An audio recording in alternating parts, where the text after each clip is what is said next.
Здравствуйте! Сегодня я хотела бы с вами поговорить о кашле. И сегодня мы узнаем, что такое кашель, какие виды кашля бывают и как лечить кашель. Кашель является неспецифической защитной реакцией организма.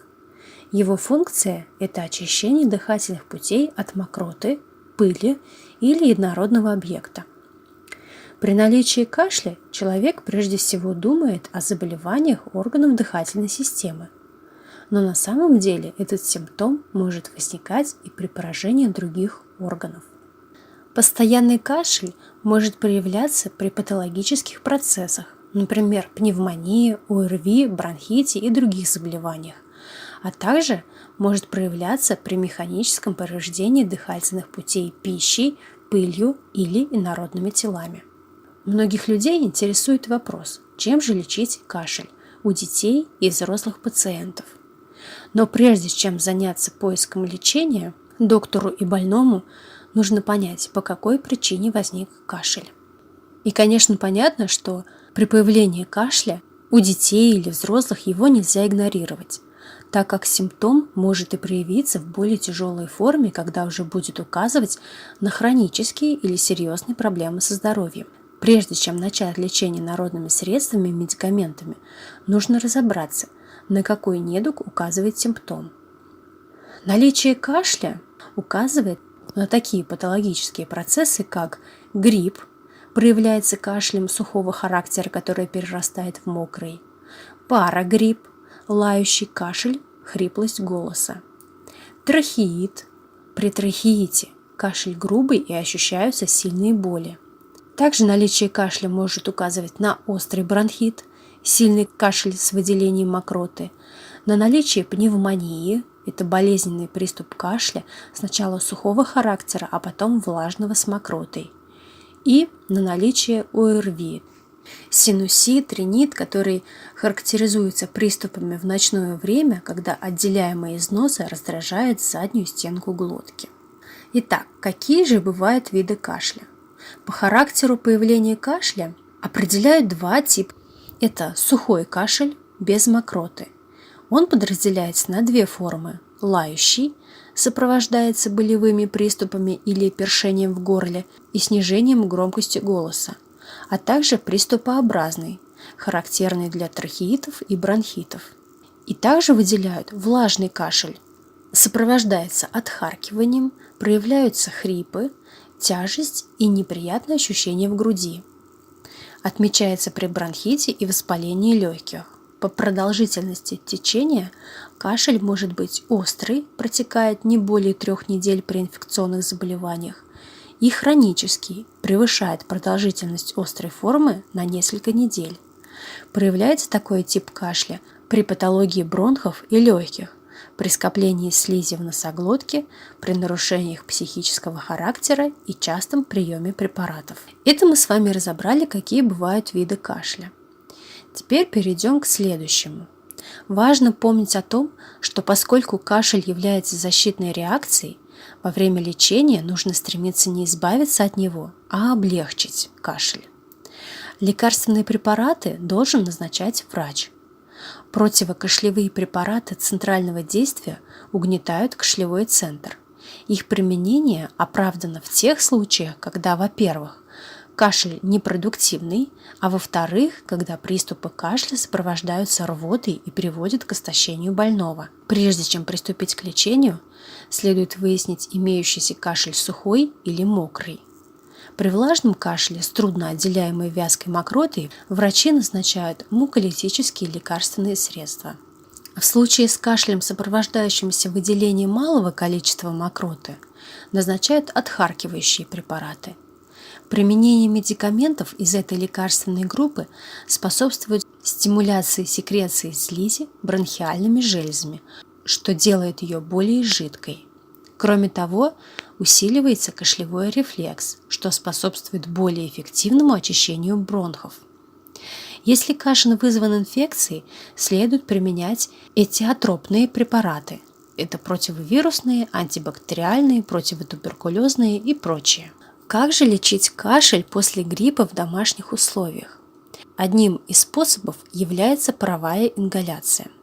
Обратите внимание, что детям до 2 лет подобные процедуры делать не стоит. Существует риск спазма дыхательных путей. Для приготовления отвара для ингаляции стоит использовать травы, обладающие отхаркивающими свойствами. Например, можно насыпать в посуду 2 столовые ложки чабреца, шалфея или мати-мачехи, а затем залить кипятком. Можно также добавить к отвару пару капель эфирных масел эвкалипта или ментола. Отвар можно перелить в кастрюлю или таз, сесть рядом и накрыть голову полотенцем. Дышать необходимо ртом в течение 5-10 минут. Также для лечения кашля можно применять небулайзеры. Также следует помнить о том, что существует большое количество народных рецептов, способных помочь в борьбе с кашлем. Перед их использованием следует посоветоваться обязательно с врачом.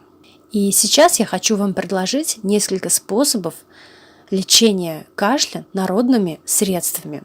Первый способ. Налить в кастрюлю молоко и добавить 3-4 нарезанных плода инжира и поставить на огонь. Необходимо довести молоко до кипения. Затем отвар накрыть крышкой и дать ему настояться. Когда жидкость остынет, можно будет ее принимать. Пить молоко следует по стакану в день, обязательно в теплом виде. Кроме молока, в народной медицине используют и другие растения, продукты питания, которые тоже оказывают желаемый эффект при прогрессирующем кашле. Например, отвар из ячменя.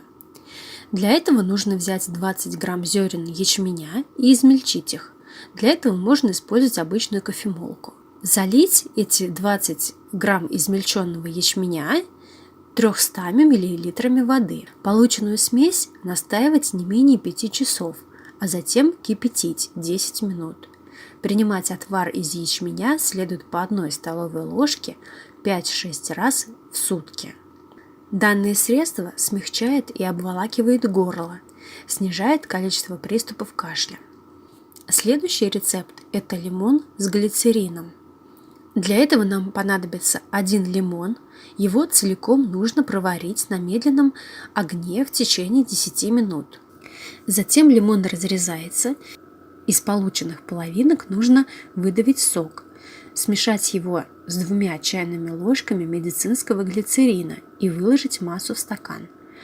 Затем в лекарственное средство нужно добавить мед в таком количестве, чтобы в результате получился полный стакан лекарства. Принимается это средство по 1 чайной ложке 3 раза в день, но если кашель мучает больного уже давно, то дозу можно увеличить до 2 чайных ложек на прием.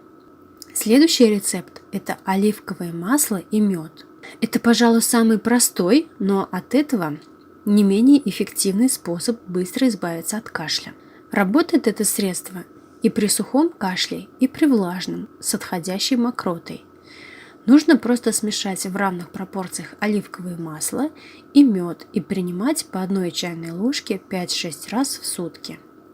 Следующий рецепт, о котором, я думаю, многие знают, это редька с медом. Для этого необходимо взять черную редьку, сделать в ней углубление в виде чаши и туда налить мед. Через несколько часов в углублении появится сок. Его и нужно принимать по 1 чайной ложке каждые 2-3 часа. Обычно хватает 3 дня для того, чтобы с помощью сока черной редьки избавиться даже от сильного затяжного кашля. Следующий рецепт – настой из корня аира. Это сырье продается в аптеке, поэтому специально готовить что-то не нужно.